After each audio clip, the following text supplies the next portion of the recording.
Good. Well, That'd be pretty good. All right, guys, I think we're live now. So I'm just going to do a quick introduction. Hi, everybody. My name is Daryl. I'm the Canadian representative for Mandy.com, and I have the great privilege today of hosting this Facebook Live event with Jeremy Zimmermann and Manuel Puro, and we're going to talk today about casting and what it is to be a casting director and some tips and tricks for actors. So I'm going to kick it off and just start by asking you both, first and foremost, how are you handling everything in the current situation that we're all in? Well, we're having quite a few Zoom calls, and they've been mostly interesting. Some a little bit dodgy, but they tend to be work orientated, and then people somehow drift off into sort of personal and chatty stuff and go beyond the calls that you might have had if you were in a meeting. So there's a sort of friendly element that creeps in. So, but okay, getting some stuff done that one hadn't got done for a long time. Leaving other things for the future, because there's always going to be a future. But yeah. Yeah, it's all that. Yeah, it's sort of going all right. I mean, I've sort of tried to, I've tried to discourage producers from trying too hard to do too much stuff, because there's just so many unknowns at the moment. And so I think it's just a time for everyone to relax a little bit in a way. I mean, we all want to be prepared for coming out of everything. But I was on a project that we were just about to cast our lead, and we were down to the very last kind of set of recalls in person, and so we cancelled all of those, and the directors had some Zoom calls with them, some Skype calls and whatnot with them, but I didn't really want to ask anyone to be doing proper auditions over Zoom, and it felt like it's such an important, we were such a kind of delicate moment. I don't think any decisions would take place until you can get someone in a room and you can kind of sit with them. I didn't want my director to make any of those decisions, I suppose, until that point where we can sit down and we have a clearer idea of when we can shoot, because you just never know. It could be just a few months away. It could be a little bit longer than that. So yeah, I've just tried to kind of stall everything, and it is tough for them, because they just want to be getting on with something, and they think that this is the best time because nobody else is doing anything. But we're having that with sending off scripts to agents for attaching namey actors so that we can finance the film and get the film made. But the agents are saying they're reading an incredible amount of stuff at the moment. So, if one producer is thinking that nobody else is doing anything, this is a great time. Well, everybody's thinking the same thing. So, yeah. And like I said, no one's going to make any decisions. And I work, I work mostly on independent films, independently financed films. So we're always going with our cap in hand, trying to attract a big name star to a project that's going to be interesting, but it's not going to give them the kind of studio level fee that they're used to.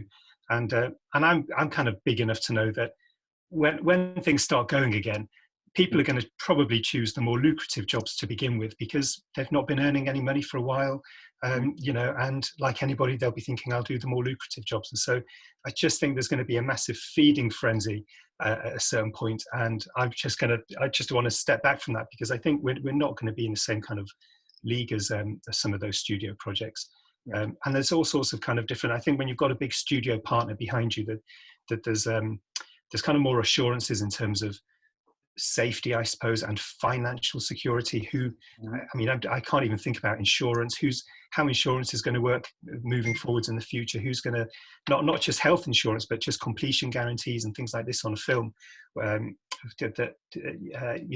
going to kind of get, if a film has to stop for 2 weeks or 3 weeks because the director gets sick, or even not even sick, but just has to quarantine, then who pays for all of that? I think there's kind of lots of these things that all need ironing out. And I think there's going to be agreements needed with the actors that, with the quarantine, they're going to have to accept it, probably on no pay, but on per diems and food and accommodation. And hopefully that quarantine period will be used creatively for some kind of interaction, because people are going to be drawn physically towards each other it's inevitable, and I think risks are going to be taken, and it's going to happen. Yeah. But we do have a couple of projects that are starting to gear up in Europe.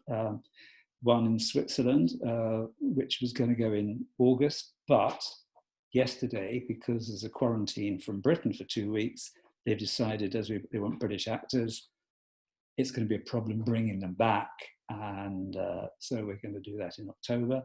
But a Belgian project is going in August, and the directors in Belgium are just working out a protocol for working on a film set, you know, the distancing and cleanliness and all that. So I think that's what's going to happen, is that each country is going to, within their own, whether it's in a union, association, work out some safety measures that's going to reassure actors and people coming onto the job. So, yep. I think you're absolutely right. So I'd like to just jump into some questions. So I'd like to get some perspective from you both on what the most important thing an actor should have when they walk into the room for an audition. How should they prepare? So I'll shoot it to Jeremy first. What I want from an actor when he walks in the room is to be in character. I want the character that we're looking for to walk into the room. Now, actors want to get the job. They're going to look at the script and decide, this is the way that this character is probably going to be seen by most people, by the director, by the writer. They may well have an instinct that, oh, but what if I did it this way? What if I did it that way? Perhaps there's this aspect of the character that could be brought forward. And then at some point, a decision will be made by the actor. No, I better do it this way. And probably most actors will play safe because they, think that's what's wanted. It might work. But what is most interesting is when an actor walks in, brings more to the character than we saw either in the script, more than we imagined that role had going for it. So that for me is wonderful. That's great stuff. Manuel? Yeah, no, it's very similar as well. I want actors to walk into the room more or less in character, but within reason, without being completely stupid about it. If they're, if they're playing a murderer, I don't want them to come in and be all aggressive and kind of strange. But I tend to start auditions very, very quickly and don't really give much time for chatting at the beginning. It's not that I'm being rude, but I think the actors should be outside preparing, getting ready for the audition in the way that they would for turning up on set and just getting on with the acting. So I want very few distractions outside. I don't want them chatting with their actor friends just yet. They can do that after the audition. So I want them to be kind of in a zone. I want to bring them in. I want to distract them as little as possible from their preparation. And I want to get just a few takes done with, kind of almost for free, just kind of get them done without asking any kind of awkward questions. And from the actor, absolutely, I want them to be really prepared. I tend to overload actors with information. I want them to have as much information as possible when they walk in. I want them to know who the director is, who the writer is. When we pursue these big name stars, we oftentimes now produce a little document that accompanies the script that will have a synopsis, and it will kind of have resumes of everybody. And I want every actor to see that. Every actor can see that. There's usually within there's the director's statement that kind of describes how they see the film, and even talks about colors that they're going to use, color palettes and camera moves that they like and things like that. So I really want the actor, even if it's one line, just to feel a whole part of it and understand what they're coming in for.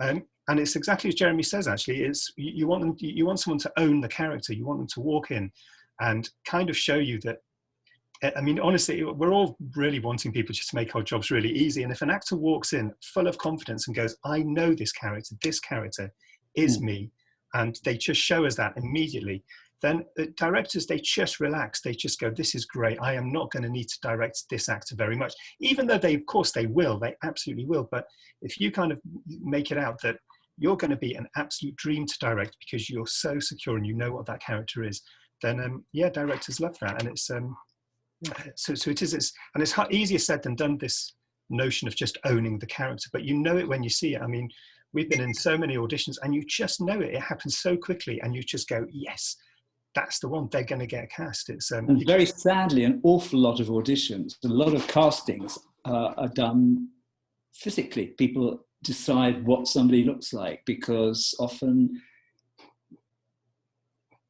the people choosing don't necessarily know who's going to be the best actor for them. We think that we do, and sometimes directors aren't thinking about that. They're distracted by the look of somebody. So if somebody comes in character, that's what we hope is going to persuade the director. So it becomes less about what they physically look like, and it allows for much more richness of character and richness of cast. Yeah. I kind of want to segue from that, actually, because one of the questions that came up was, your relationship as a casting director with the actual director. I'm assuming you're all on the same page most of the time, but is there any sort of situations where you've had to really fight for an actor to get the role when the director sees one thing and you see something else? Is there, what does that dynamic look like for you guys? Manny, yeah, I'm kind of I'm always aware that it's the director has to make their film, and I've been, yes, you're mostly on the same page, and that's good. But our job as well is to kind of be agitators as well. Even if a director comes to me and says, I see this role really, really clearly, this is the person, or it's going to be like this. Of course, I take all that on board, and I will show them options like that. But I kind of like to, throw everything up in the air and just literally change everything, gender, nationality, age, everything, just to see what it feels like. And it's great at the moment. We can use self-tapes. I can ask a whole bunch of actors and just say, listen, ignore what it says in the scripts and ignore the character description. But you can't do this with every single character, but certainly when there are family kind of entanglements, you can't kind of mess with those things. But there are lots of characters where oh yes, you can. I suppose you probably can, actually. Yeah, you're right. You probably can, even with family stuff, because it's to challenge the director, and no director worth his or her salt is going to want a yes man and just agreeing with them. So they need something to push against, and it's the same with every department. It's collaborative, and they need to be pushed and challenged. And I think it's about giving them options. And I like to give a director options. I don't want to just give them a whole bunch of very similar types. I like to give them a whole bunch of options, and we may end up with somebody that's very much like they initially imagined. But I find more often than not, directors, they love it when you push them a little bit, and when you show them something that works brilliantly, that they just hadn't considered. That's when they get most excited, because all of a sudden the character's completely fresh to them, and they see it in a different way. And again, it's to do with an actor walking in and showing them who the character is. And kind of saying, yeah, I've owned this character, I'm going to show you who this character is. And then the director goes, this is great, this is much better than the character I had in my head. And one of the questions that I find very difficult to answer when an actor says to me, what type am I? How would I be cast? How do you see me? I don't want to see anybody as a particular type or cast that way. I mean, it's like they're filtering themselves and narrowing opportunities because, understandably, they want to get work, they want to get a job, and they feel they might be missing out if they're heading off in the wrong direction. But one does hope that it's moving in the direction that people are thinking less about a particular look. Yeah. Ultimately, though, I have been in auditions where an actor has come in and I've been absolutely amazed and think, wow, this is going to be great. I love this person. And then when they walk out, the director just goes, no, not for me. And the opposite. It doesn't happen all the time, of course, and the opposite, where you bring in somebody. I mean, this is definitely before the days of self-taping, where we would bring in actors without really knowing how they were going to interpret the role. And so it was always a gamble. You'd bring someone in and you'd go, I have no real idea what you're going to do with this role. I know you're a good actor, but I don't know quite how you'll fit this role. And sometimes, yes, they'll do some things and I will cringe inside and think I'm going to get fired because the director's going to be furious that I've wasted their time. But then actually the director loves it. So there are always those. That's why for me, I want to give them options. I will always bring in extra people that I think they've missed out. If they don't pre-select some people, I'll think, well, there's a couple here that you've missed out that might be worth seeing.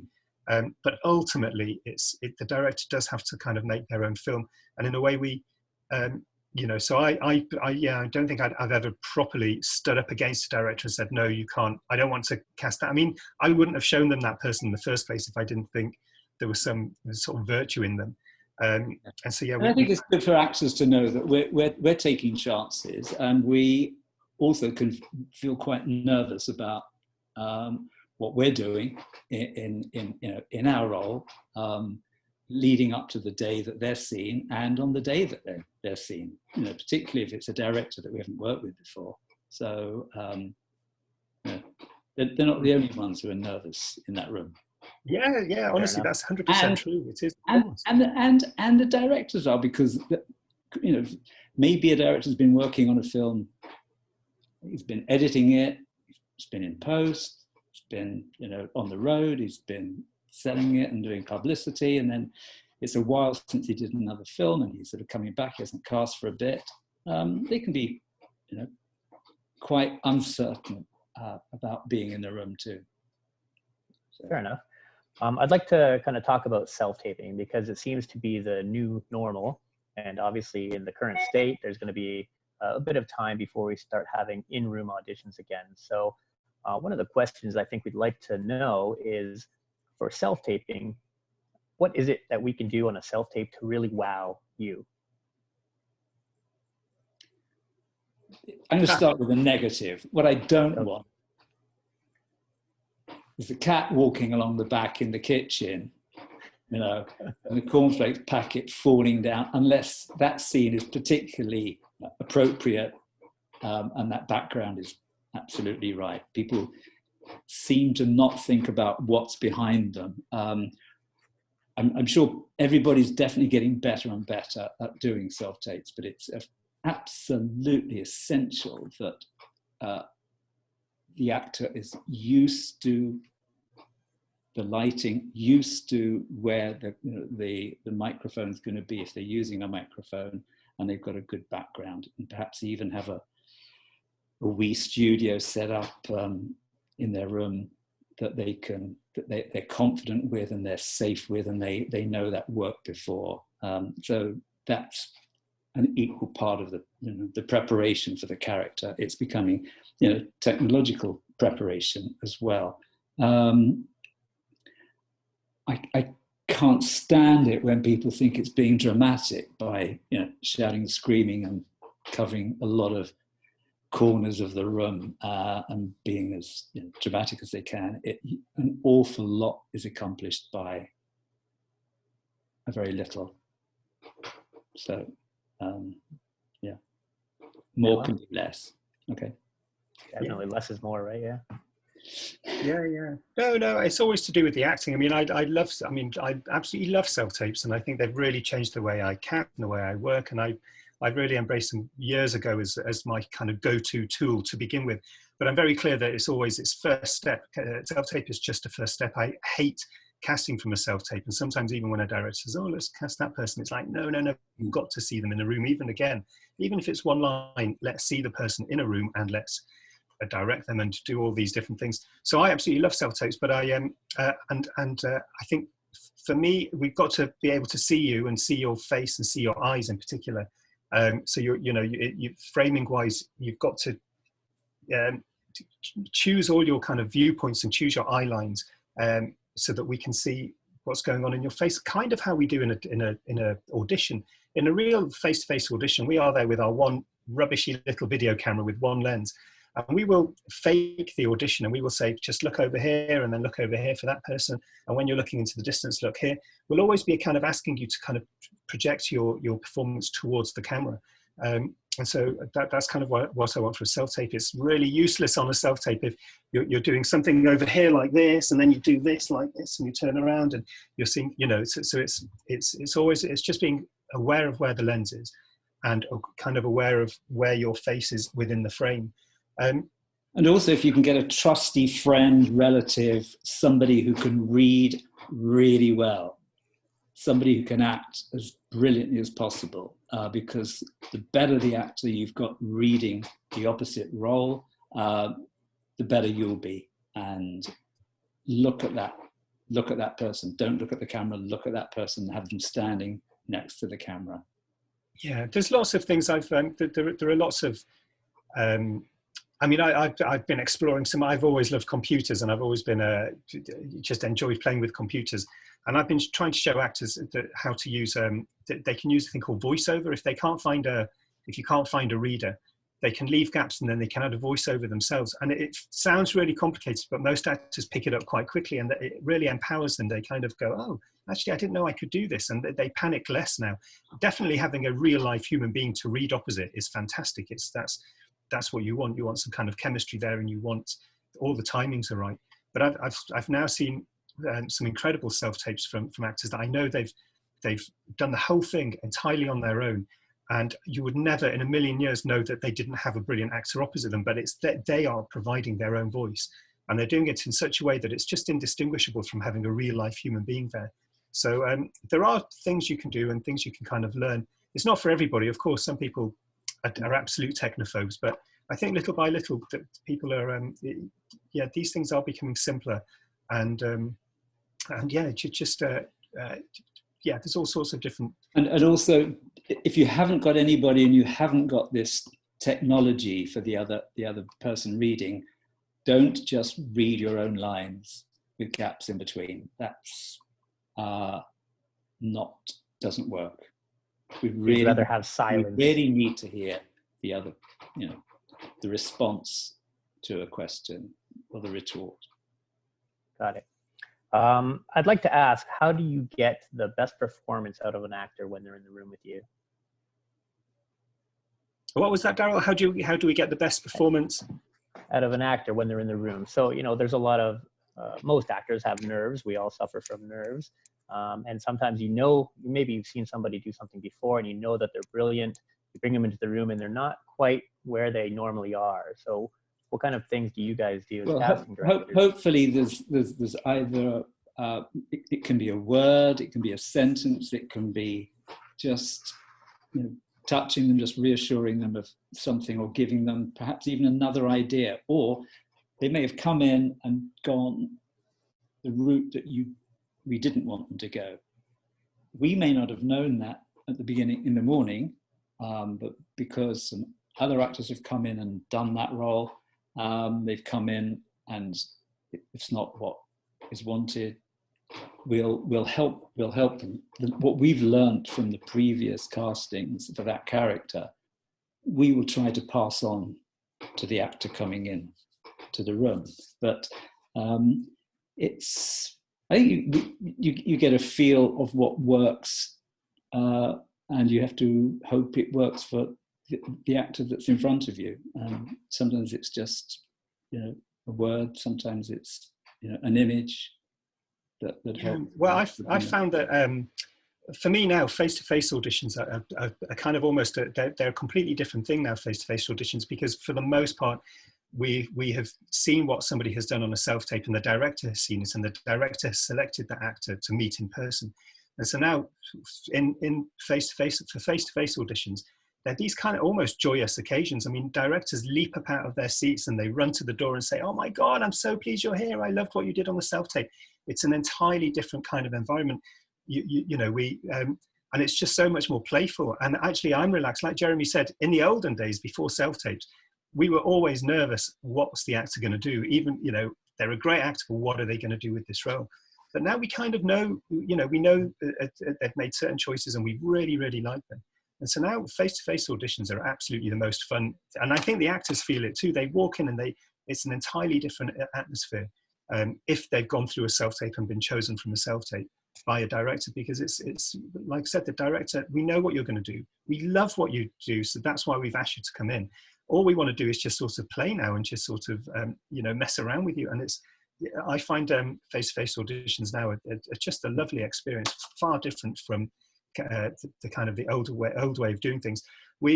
I tend to bring in less people face-to-face, but it's just far more efficient. The people you're bringing in are definitely all very strong contenders.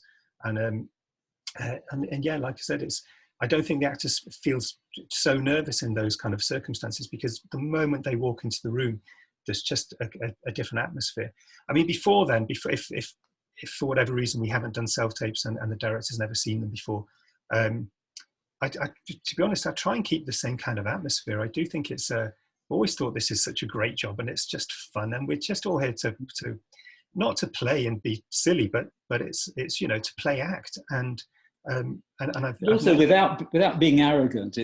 I think it's helpful if the actor knows that we need them. We're needing somebody to fill that role. We're rooting for them. We want to see what they've got. And if they're thinking about being nervous and they're thinking about the difficulties of it, then it's not going to work. They've got to open themselves up to what the work, the preparation that they've done, bring it in, and just I think because we want them. Yeah, and I think if an actor can kind of persuade themselves that I did a talk with a fantastic American actor called Michael Kostroff, and he's got this terrific book, and he's great. You kind of know him from The Why. He always plays these kind of lawyer types, and he was in The Why, and he works with Aaron Sorkin a lot, and he has this great sort of mantra for auditions, and he says it's really I mean, as simple as it is he's not going to get the job. He gets an audition. He knows he's not going to get the job. That's the first thing he puts in his head. I'm not going to get the job. So I'm going to enjoy creating this character that I've never had. I won't have the opportunity of doing anything with this character apart from this audition.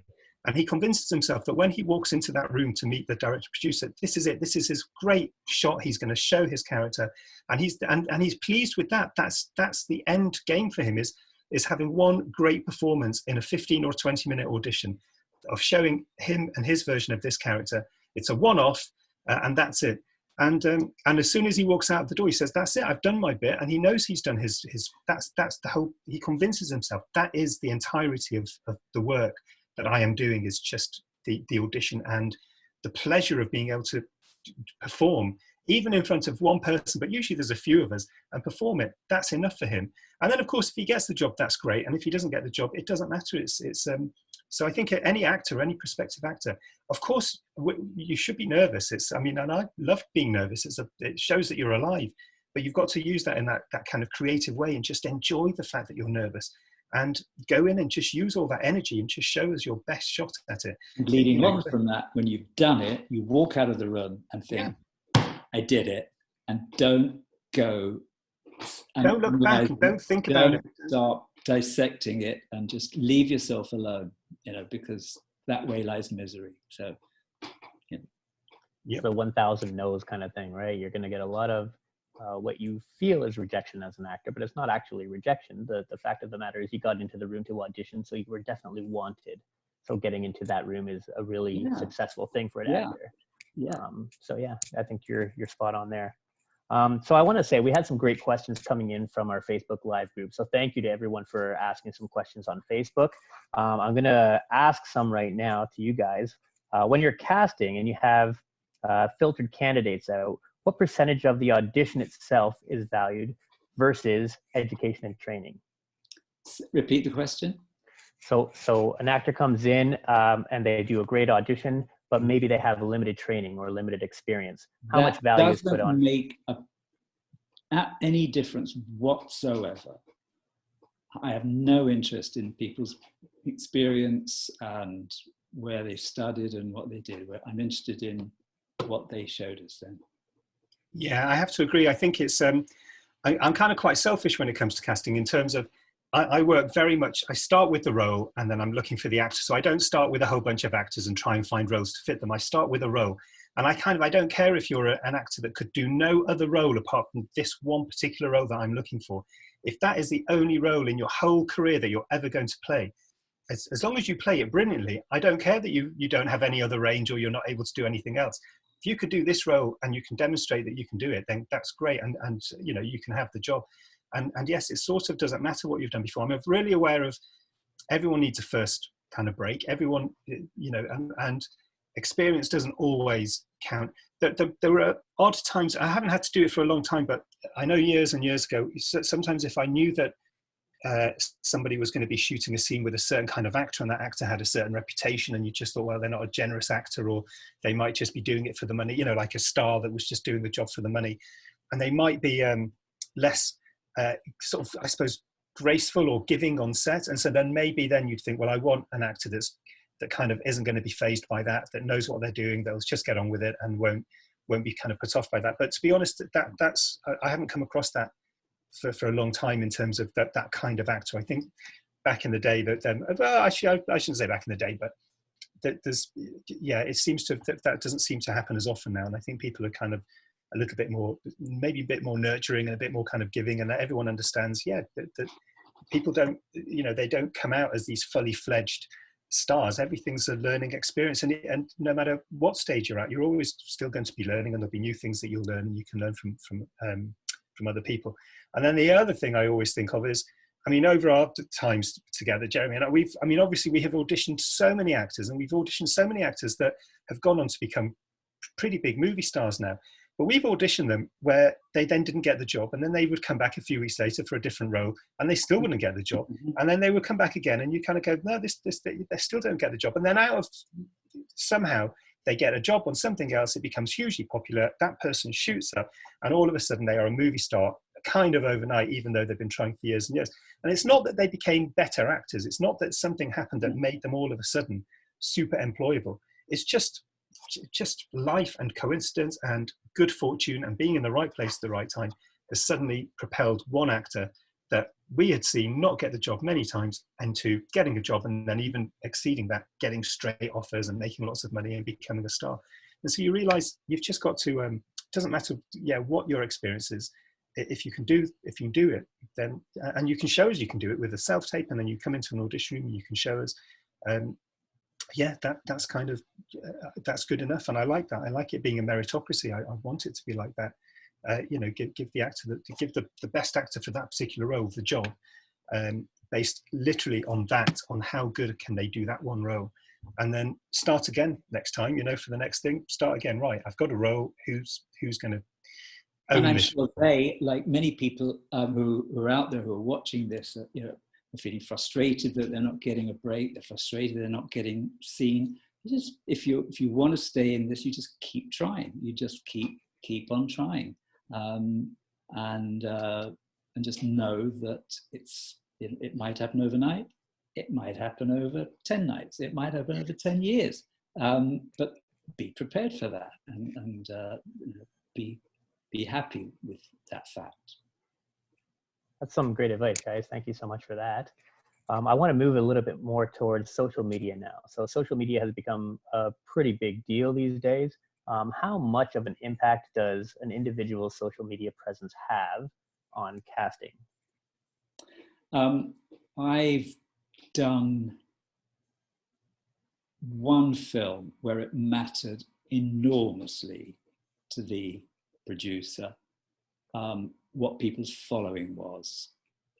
It was a shock to my system. You can imagine when I was asked, how many followers have they got? I found out this person had got 1 million followers. It's no good. He was looking for somebody with 50 million followers. So he felt that that's the only way to market his film was through social media, and we made a film that was pretty much cast by people who had used social media constantly, but it creeps in. It's creeping in a little bit, when producers say, well, she's got this many followers, this one's got this many followers, and it might be a sort of toss of a coin, or the one who's got more followers. But I don't think it's really calling the shots yet. What do you think, Mandy? No, I'll be honest, I really dislike it. I don't, and maybe it's my age. You know what, today I was called, somebody did the thing and they called me a veteran casting director, Jeremy. And so today, I still think I'm me. I think I'm the new kid on the block still. And kind of go, no, actually, yeah, veteran. Maybe I am a veteran these days. But and maybe it's because we're veterans, Jeremy, that we kind of, I just don't like any of that social media side of casting, because I just don't see how it really works. I think if you're, I mean, if you have got a large social media following because you are an actor, and you have gained your following because you are a brilliant actor and people follow you because you've been in certain movies and whatnot, then I can see that that's kind of quite useful. But you're going to be a good actor. The reason you've got such a big following would be because you've been in a lot of good movies and you've got this big following. But if you've got a whole bunch of, if you've got a whole bunch of following for completely unrelated to acting reasons, and whether that's because you follow a million people and then a million people follow you back and all that, then it's kind of like, there's just no point. If you spent all of your time kind of building up a social media network based on something else that's got nothing to do with acting, then it's usually very rare that, I just can't see how it, and I just can't see how that translates into people actually paying to go and see a film or paying to download your film or anything, you know, especially if it's, so you're a great chef or you're great at cooking or you do this travel show. That doesn't mean that people that watch a movie are going to pay for it.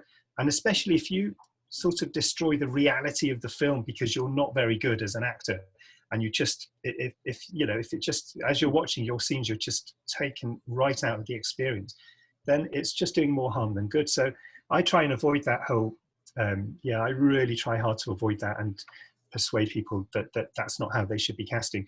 If you want to kind of, if you need that kind of publicity, then just pay a movie star, find some money and pay the movie star and get your publicity that way. I don't think it's, I can't imagine, I mean, obviously there are some huge Disney movies that will use local influences in very small roles, like Pixar do it a lot and things like that. And that's fine. It's absolutely fine.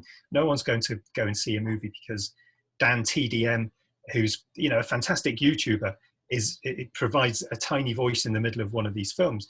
That people aren't going to see the film because of that. So when it just doesn't translate down to independent films, it's kind of like, it's just a madness, I think, to think that makes that much difference. But if the person who was asking the question is thinking of YouTube or putting stuff up on there or making a film, of course that's another platform that people have been discovered on. And I'm sure there's going to be a lot more of it because with the technology, everybody's now able to direct, record, edit, and make something that people aren't content to wait any longer for the job to come along, for the audition to be there. So people are getting on with, whether it's writing, making, and putting it up and doing it. So it's all that's, that's good. They're making. Oh yeah, 100%. I'm a big fan of actors writing their own material and playing characters and doing that kind of. Yes, if they're doing that kind of thing and they're building up a following, then of course that's great. If it's because they're playing characters and they are acting and building up their following that way, that's fantastic. And seeing people.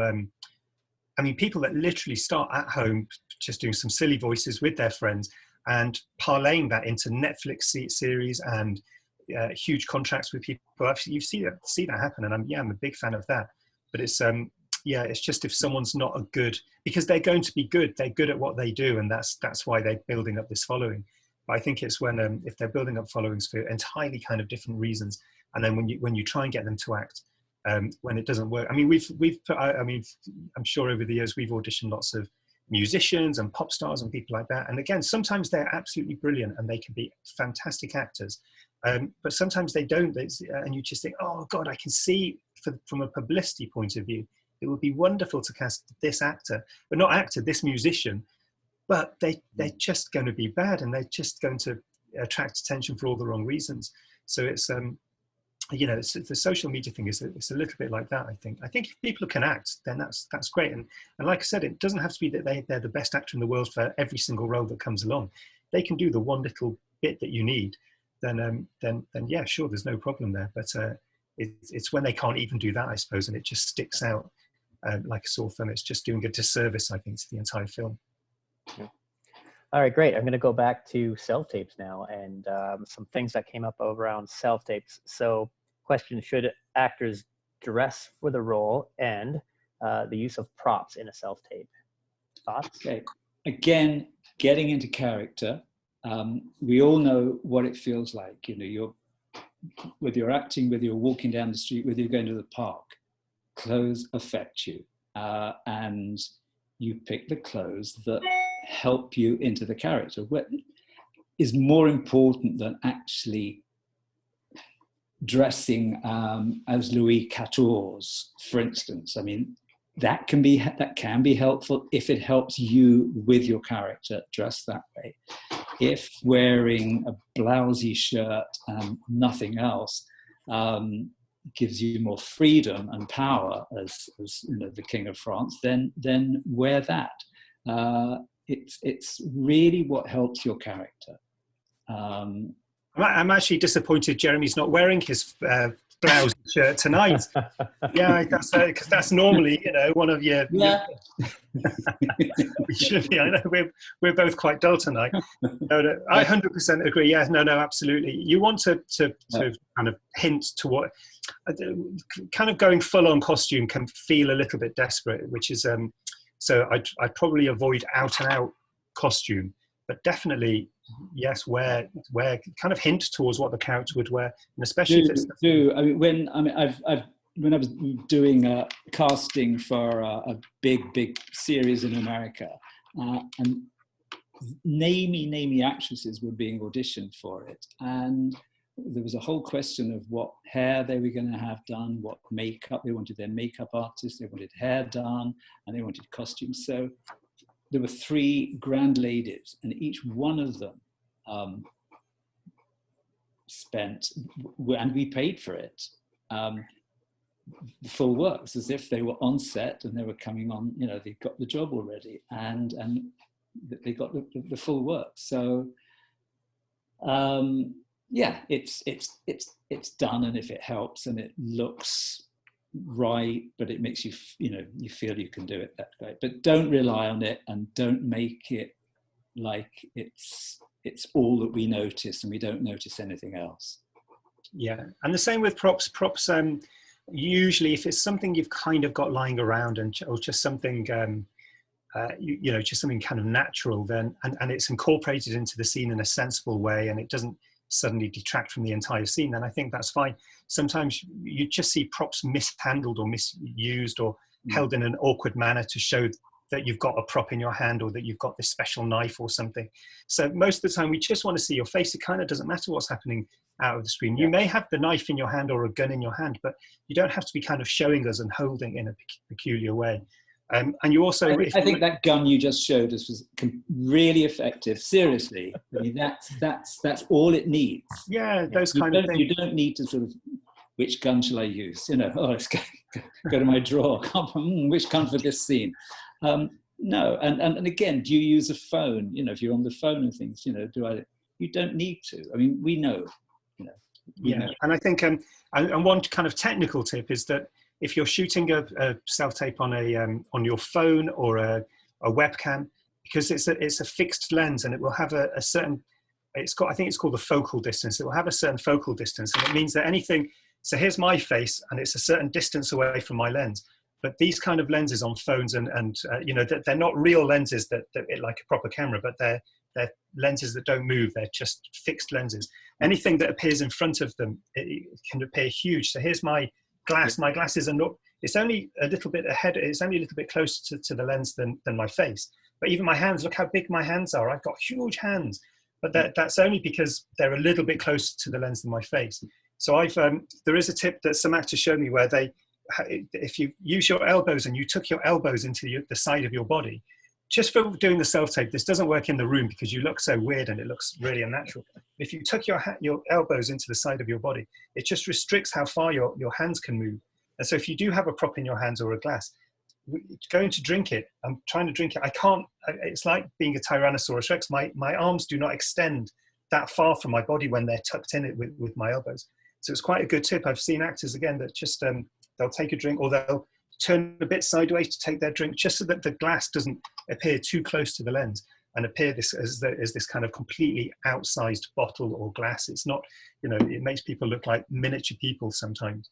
So what Manny's brought us to is, you're also, when you're auditioning and you're self-taping, you're also the director, and you're the sound guy.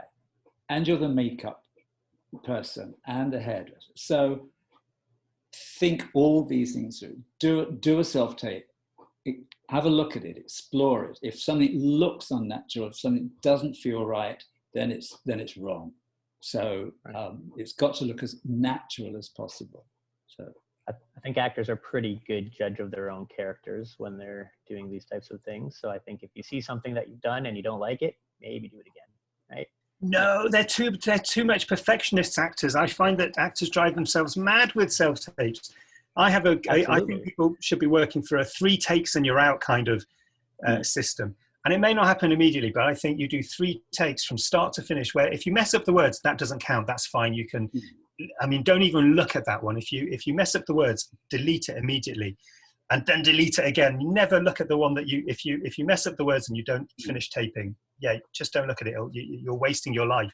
But if you end up with 3 takes from start to finish where you don't mess up the words and you get from the beginning to the end, stop, that's it. Pick one of those 3 and send it. It's not going to be as bad as you think it is. We're going to see what we need to see from that and get on with the rest of your day and go and make love to your wife and be nice to your children and do whatever it is that you have to do. But don't do 30 or 40 or 50 takes because it's because you won't have that chance to, you won't get that opportunity in the audition room, and you definitely won't get that opportunity. And that's the point. This is not the final take on set when you've got the job.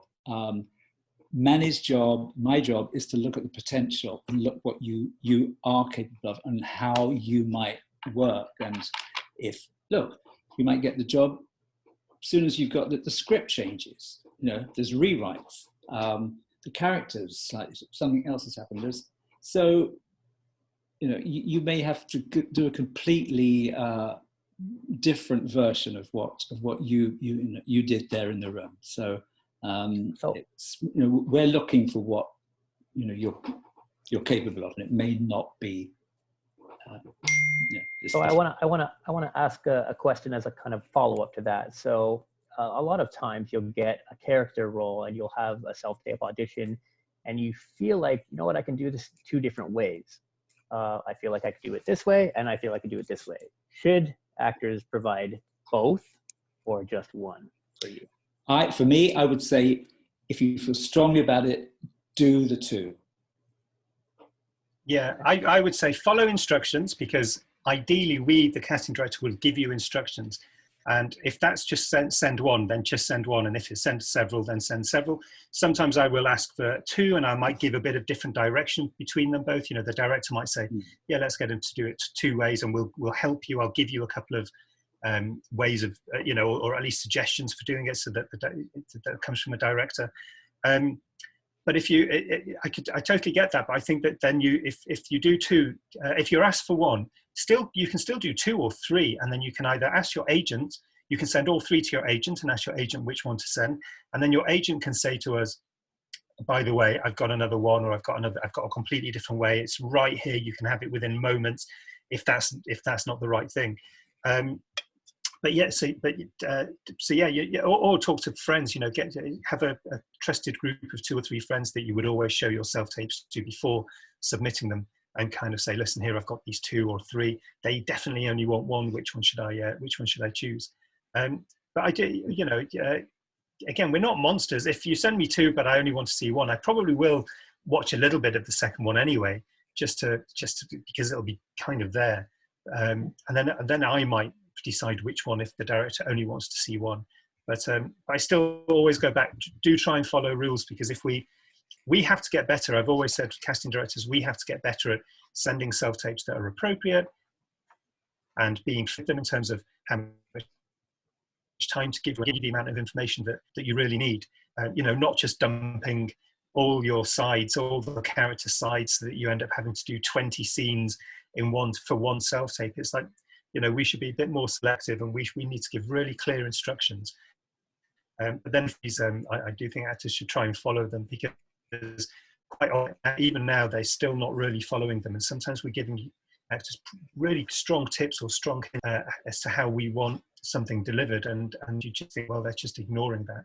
So, I think what also happens when people are doing more than is asked for, you get this sense of desperation, and that doesn't help the casting process. So you know, if you've worked yourself up and if you've done so many takes and you can't decide which one, you're not that, and you're in such a tears, you know, just leave it. And either don't submit it and forget the whole thing and just say, okay, I'm not going to send that, and I'm not going to, you know, go for that audition, or start all over again and do it, because, you know, we don't want to see you desperate. We want to see the character, you know. So. That's some great advice. One thing that came up is a question around disabilities and whether or not they should be disclosed in a self-tape audition. I don't think so. No? No.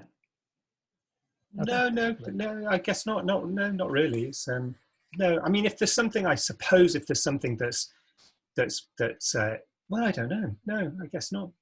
Not really. All right. I hope that answers that question on Facebook. I wanted to ask a couple more questions, you guys. I'm being cognizant of your time, so thank you again. But are you seeing more actors coming into the profession through non-conventional roles, meaning not coming from theater schools and so on? Oh yeah, completely. Yes. Yeah.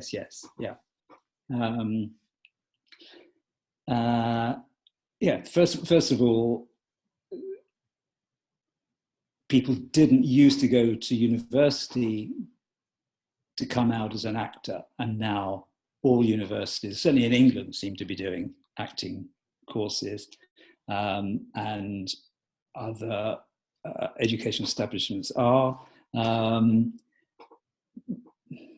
sure Mandy's getting the same. I'm getting letters from doctors, from judges, from people who've gone down a certain path because, you know, their parents wanted them to do this, or they thought this is the road to there. I'm going to get an academic degree, carry on with this. I'd like to do it, and later in life they want to take up acting, and they're doing it. So yeah, I think you. I don't believe that as a plumber who's been working for 10 years hasn't got the potential of being a great actor. So yeah, I think some people have got it and others haven't. And it doesn't matter what you've done before, or where you come from, or how you studied, or what you studied. Mm-hmm. Yeah, as long as you can but it's create a character, right? But it's really difficult. I tell you, acting is really hard. It's I know sometimes people might be sick of a particular job and think, oh, I'll just go be an actor. That sounds like it's a real, that sounds like a good job. But actually, I think acting is really, really, I mean, it is genuinely difficult, I think, to do what actors do in front of cameras and lenses when there are people around and watching. It's, but absolutely, I think it doesn't matter where like, I think we sort of touched on that before, and that, yeah, people are coming from all sorts of different areas, and it should really be encouraged, because it's not just drama schools that can produce actors. I mean, it's not. Yeah, it's ultimately... There's also people who want to be famous. There's people who want attention. There's people who want to stand out from other people, and that's not acting. Yeah, acting is something that you have to do. That's great. Yeah, I couldn't agree more. All right, I wanted to kind of get things wrapped up, so I'm going to have a little bit of fun with you guys, if you're willing to share. Favorite casting sessions? Oh, you mean when a girl went nuts and punched me in the nose, and I ended up at University College Hospital?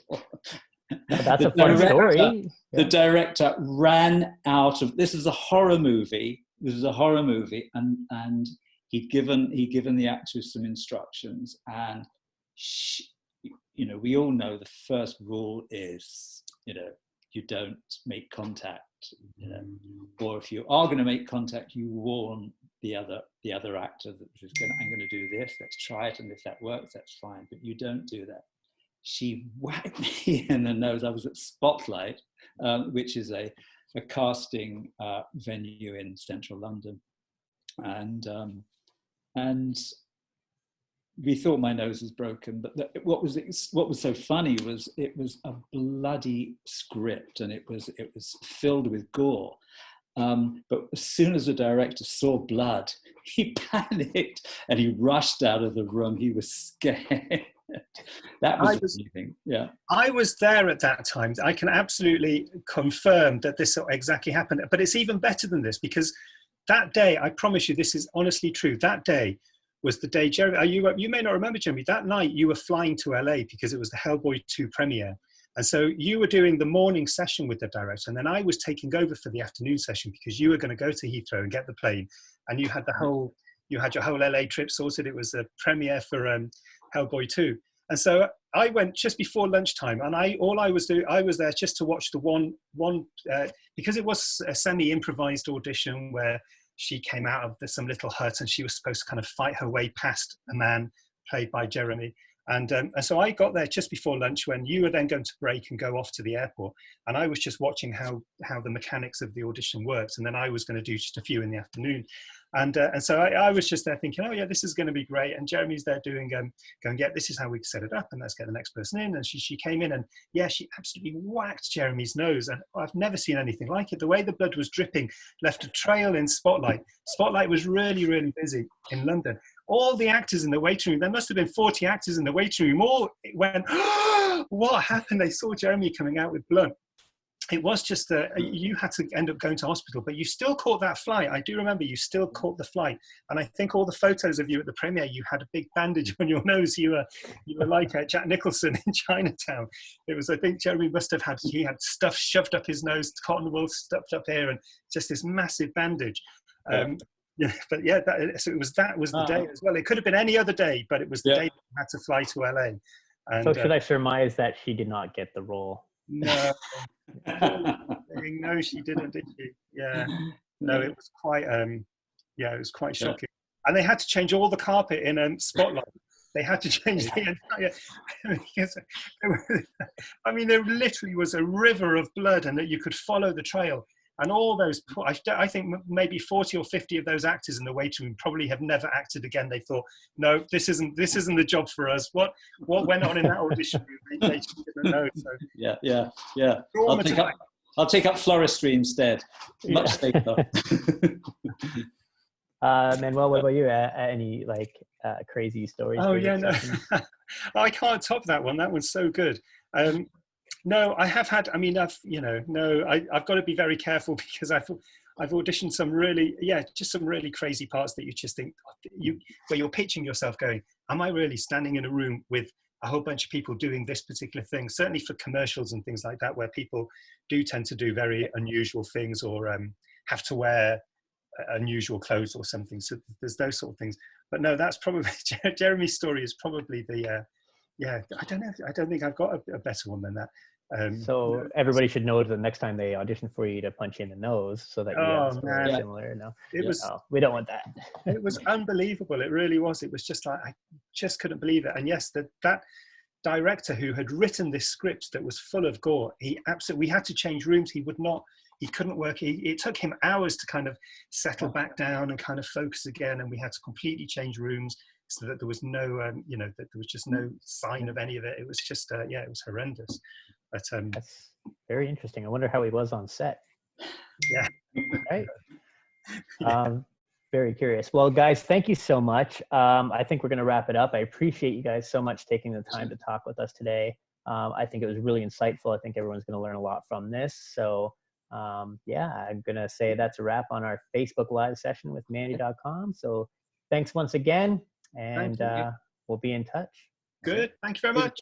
Bye, Daryl. Bye, all. Bye, everybody. Bye. Bye.